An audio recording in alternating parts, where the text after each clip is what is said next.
Good evening, everyone, and welcome to the Ingraham Angle. I'm Laura Ingraham, my angle in moments. But first, tonight, we begin with major breaking news. It's a development that few thought was possible even a few days ago. But with President Trump in charge, we've seen time and time again, the so-called experts are proven wrong. President Trump says Israel and Iran have agreed to a full ceasefire, taking effect in just a few hours.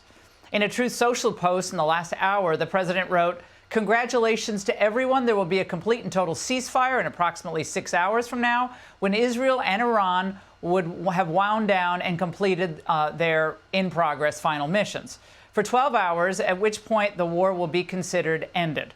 On that assumption that everything works out as it should, which it will, I would like to congratulate both countries, Israel and Iran, on having the stamina, courage, and intelligence to end what should be called the 12-day war. This is a war that could have gone on for years and destroyed the entire Middle East, but it didn't and never will. Here with me now is Bret Baier, chief political anchor and special report anchor, executive editor there as well. Bret, you were on the air. We were all watching with Vice President Vance when Trump's Truth Social post landed. So that was in and of itself kind of hilarious. But do we have details about how this all came together in the last hour?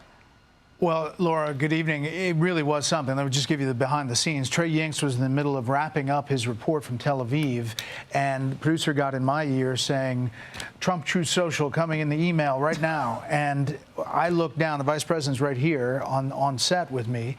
And as I look down to read it, his staff comes in with an iPhone so he can read the Truth Social as it's coming in. And Trey Yingst wraps up his live report.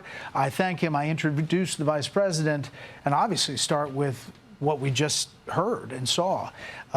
And he said he had heard about it, talked about it, hadn't seen the final version, and that's what he was reacting to. Since then, we've learned that Qatar was the intermediary and that Iran officials are now saying they did, in fact, authorize Qatar to negotiate on their behalf, at least according to Reuters and other wire services, and that the Israelis are going to agree to this in a 6-hour time frame. Now, what happens between now and the 6 hours? I expect a lot of kinetic action inside Iran from the Israelis, but that's what it looks like. And then the details that the president laid out about how it follows over the next 24, 48 hours, we don't know what that picture looks like or whether it leads to negotiations. Well, what was stunning is that just in the last several hours, the supreme leader put out a statement saying, "We will not submit. We will never submit." So something was changing in that interim time period, and I guess he was made an offer he couldn't refuse. Maybe so. We don't know. The supreme leader is supposed to be holed up in a bunker. That the going thing in Iran, we're told, is that everyone doesn't know where he is except the Israelis and the U.S. And they have said that they could take him out at any time. I don't know what has transpired that changed the Iranians' bold action, other than to read the tea leaves here. They gave a pre-warning about the missile strike on Qatar and Al Udeid Air Base, saying this is going to happen, get your people out of there. And then the air defenses took down those missiles, including one from Qatar. And, you know, I think that the president's very weak response post and let's get to peace started phone calls between all of the parties, according to the vice president. And in between the time he left the White House and the time he arrived on this set, something had transpired to get that Truth Social post.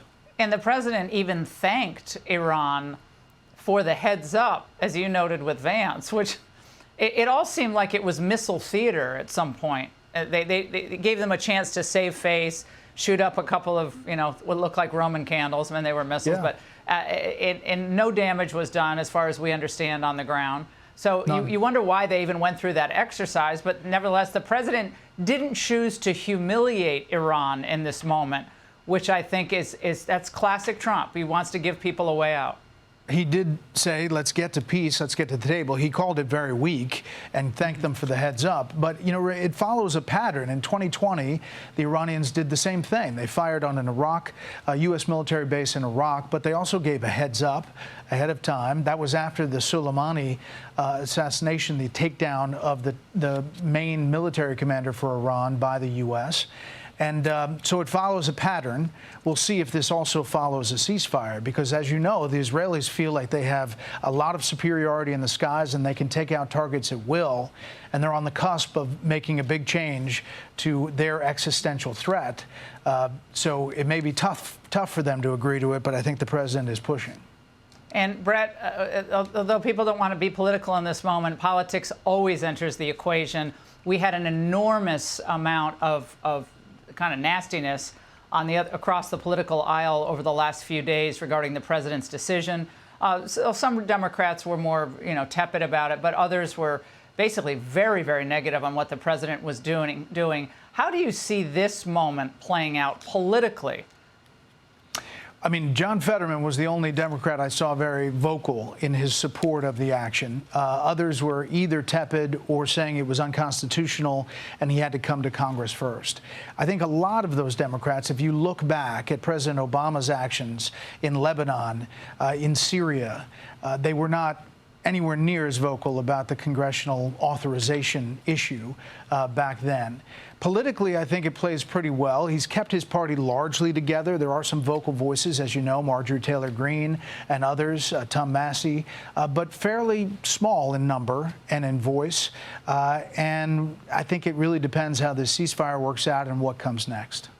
Bret, thank you very much. That was an unbelievable interview. Hey, Sean Hannity here. Hey, click here to subscribe to Fox News YouTube page and catch our hottest interviews and most compelling analysis. You will not get it anywhere else.